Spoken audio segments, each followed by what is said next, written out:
Hello everyone. Meron tayong ginawang camera strap na dual camera strap para sa mga photographers. Pero special tong ating ginawa natin ngayon kasi dalawa yung may option siya na dalawa niyang pwede niyang gamitin para sa camera niya. So ito yung special strap ng ginawa ko from Willow's Fine Leather. Pwede nyo siya ma-check sa Instagram. Yan, ako yung gumagawa niyan. Gumagawa rin ako ng bag, saddle bag. Yan. So, bakit siya naging special? Okay? Ito siya, ang ginamit nating leather talaga dito is yung leather talaga na pang belt, no? Makapal siya. Ayan siya. Tapos ito brass. Solid brass ang ginamit nating mga materials dito. And also this one, ito yung lagayan ng camera, this one. Kung napapansin nyo, ito siyang isa sa mga option niya na pwede niyang ilagay.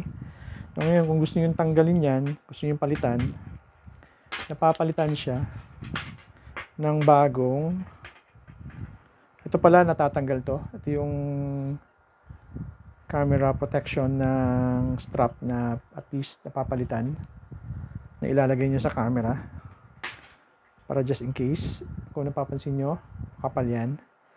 So ito yung isang option na pwede nyong ilagay. Ito siya.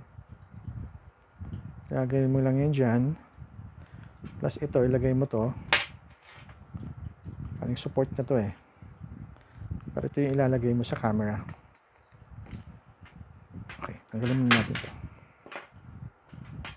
So ito, lagay mo na to. Tapos lagay ito. Kaya ako tinawag na special to kasi first time kong gumawa ng ganitong style na strap. So na-adjust siya kung depende sa gaano kahaba yung gusto mo. Gusto mo na mas mahaba, pwede. Gusto mo na medyo hindi mahaba, okay lang din. So lagay lang muna natin dito sa number 2. Ayan siya. Ayan. Ayan. Ito siya, ginagamit to siya sa barko. Pang tali siya. Pero pwede to sa camera. Ayan siya. Tapos itong isa, palitan na rin natin.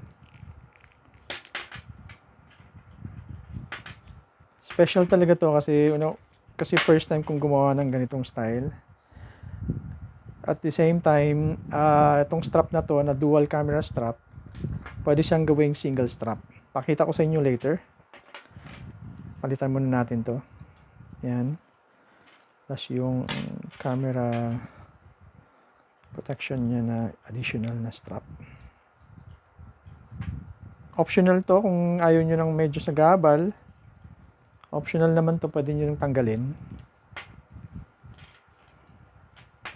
Special talaga to, pati presyo, special din. Yung presyo nito mga parts, 8,600. Bakit siya mahal? Special siya eh. Tapos ginagawa ko siya, nag-iisa lang. Pwede ko siyang gayahin uli, depende sa request ng customer. Ayan. So yun na. So may option ka ng ito gamitin mo. Tanggalin mo lang to. Ayan, lagay mo siya sa camera strap or sa camera. Yung parang hook niya. Yung parang ganito. So kung mayroon kang ganito, i-hook mo lang siya sa loob. Ayan siya. Ayan. Ayan siya. Yung napapansin nyo, dumi yung kamay ko kasi nga ginagawa ko siya ng ilang araw eh. Hindi po ito madali gawin. So yan, kailangan mo to para ikabit mo to. And this one, kaya siya, pwede rin naman to sa camera, tapos may libre na siyang lagay ng ganito, pang hook. Para at least kung mag single camera strap ka, pwede mo siya ilagay anywhere you want sa camera mo. Ito siya, nakadikit yan. Okay. Yan, naka-screw. nakadikit yan sa ilalim. So, hindi yan, kahit matanggal yan, nakadikit pa rin yan. So, hindi yan basta-basta. And, ito siya, solid brass din. So, gawin natin siyang single camera strap. Para maging single camera strap siya, okay, explain ko rin to. Ito siya, ito yung boundary niya na para hanggang dyan lang siya talaga. Kaya ako siya nilagyan ng ganyan kasi may times na pag hindi mo siya nilagyan ng ganyan, magdediretso siya ng ganun. Hindi na magiging balance yung strap sa likod mo. Para at least yan, nakapigil siya ng ganun. Hindi siya basta-basta mag-move, no? So, ito, leather din to, mga parts. Leather din yan. Ito siya, para ilagay mo to sa dibdib mo, i-strap mo siya sa dibdib mo siya. Ayan. So, obviously, kung gawin natin yung single strap to, kailangan mo lang tong tanggalin. Okay. Tapos, pull mo yung isang strap. Once na pull mo na yung isang strap, lagay mo na to. Lagay mo na to. Ganyan. So, I think para sa dulo lang siya talaga. Ayan. Kasi maliit na siya eh. Ayan. So, pag sinabi mo ang leather kasi, mga parts, matigas siya talaga at first. Pero in the long run, pag lagi mo siyang gamit, hindi mo na siya ma-feel na matigas kasi lalambot na siya. Actually, pwede mo rin itong gamiting belt. Kung magkasya sa'yo, total mahaba naman yan. Ayan. Pwede mo rin gamiting belt kung wala kang belt sa bahay. So, yan. Ito na. Single strap na siya, mga parts. Ayan. Napaka-special talaga nito, mga parts, kasi nag-iisa lang to. Nag-iisa lang to sa ginawa ko. First time kong gumawa ng ganito. Kakaiba to. Mas ano to, mas malapad. Ayan. So, ang request lang ng customer sa akin, papalagyan lang daw ng pangalan ng asawa niya. So, kung gusto niyo mag-order, 8,600. Depende sa ano kasi. Ito kasi, last kasing ginawa ko, 8,300. Tapos, yung isa, ito 8,600. So, pamahal na pamahal. Meron akong isang leather na pakita ko sa inyo. Medyo special talaga to kasi wala kang makitang ganitong leather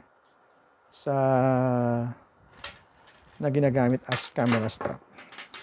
Wait lang. Ito yan, mga parts. Kung papansinin nyo, camouflage. Camouflage siya. Ayan, makapal din yan. Okay. Original leather. Yung mga iba kasi na nagbibenta ng ganito, option nyo yan kung gusto nyo bumili sa Lazada. Pero I'm telling you right now, marami mga leather na hindi pwedeng gawing camera strap, mga parts ha. Hindi lahat ng leather pwede siya doon. Kasi una-una, mabigat ang camera. And pag tumagal mong ginagamit yung strap mo, nag-i-stretch yun. At ito, hindi siya ganun mag-stretch. Pakita ko sa inyo yung leather na hindi pwede. Na nakikita nyo sa Lazada. Ito yung leather na sinasabi ko. Ito, maganda lang to gawin pag mga bags. Okay? Yan. Hindi to pwedeng gawin camera strap. Please lang, huwag kayong bumili ng ganito, okay? Mura lang siguro nyo mabili, pero I'm telling you right now, hindi lahat ng leather na binibenta sa market ay pwedeng gawing camera strap. Yun lang yung masabi ko sa inyo. Kahit sabihin natin makapal to, hindi pwede to, mga parts. Sabihan ko kayo kung bakit. Mag-demo tayo. Mag-cut tayo ng konti. Tapos, i-stretch natin.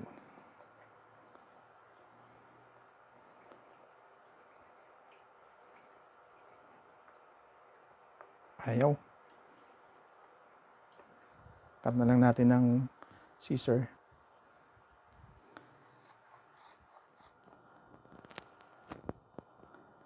At first, medyo matibay-tibay siya. Pero pag tumagal to mga parts, napawisan na to. Tingnan mo na, deform na kaagad. Oh. Mag-i-stretch to eh. Tingnan nyo. Diba? Pantay pa siya dito, pero tingnan mo na dito. Hindi talaga siya possible na gawing camera strap. So, aware lang kayo dapat pag gumamit kayo ng or bumili kayo ng camera strap. Kasi ang camera, mas mahal. Ito namang leather na camouflage, mahal talaga to. Dalawa lang binili ko nito, isa lang gagamitin ko. Mahal siya talaga eh. Can't afford. Also mga parts, may tip pala ako.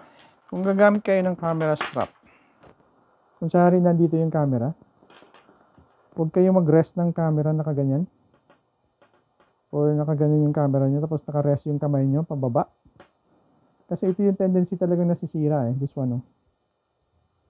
Pupudpud kasi yan mga parts. Hindi mo talaga maiwasan yan mga parts. Lahat ng camera strap, normal yan. Kaya, tapos dito, may tendency na napupudpud din siya.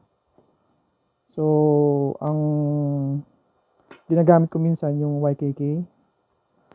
In fact, mas mahal yung YKK compare dito. Hindi lang kasi alam nila, akala nila plastic, pero hindi. Mas mahal yun. So, salamat sa mga nagtitiwala sa mga strap ko. Sa photographer, ang main goal ko talaga dito is yung safety ng camera. Siyempre, hindi natin maiwasan talaga na mali yung pag-handle ng strap eh. Yung sinasabi ko na magre-rest yung kamay sa camera, huwag yung gawin nyo. Huwag yung gawin yan. Ako ginagawa ko, hinahawakan ko yung camera ko kahit naka-dual strap ako. Nakahawak ako ng camera ng ganun. Diba? Tinatanggal ko lang yung kamay ko pag nag-shoot na ako. Kaya tumatagal sa akin yung camera strap. Lahat ng strap ko nasa akin pa hanggang ngayon. So, nasa pag-aalaga din talaga. Pag mapawis naman kayo mga parts, ang gagawin nyo lang dyan, tip ko sa inyo, tapuhan nyo lang ng basahan. Tapuhan nyo lang ng basahan, let it dry. Huwag nyo ipa-dry sa init. Yun lang yan. So, yun mga parts. Hanapin nyo lang sa Instagram to, Willows Fine Leather. Makikita nyo yung mga ginagawa ko dun. Tapos, meron din siyang page. So, hindi ako masyado updated dun. Pero, at least makikita nyo lang yung mga ginagawa ko. Talagang totoong leather yan. Ramdam mo yung leather niya. Pati sa likod. Alright.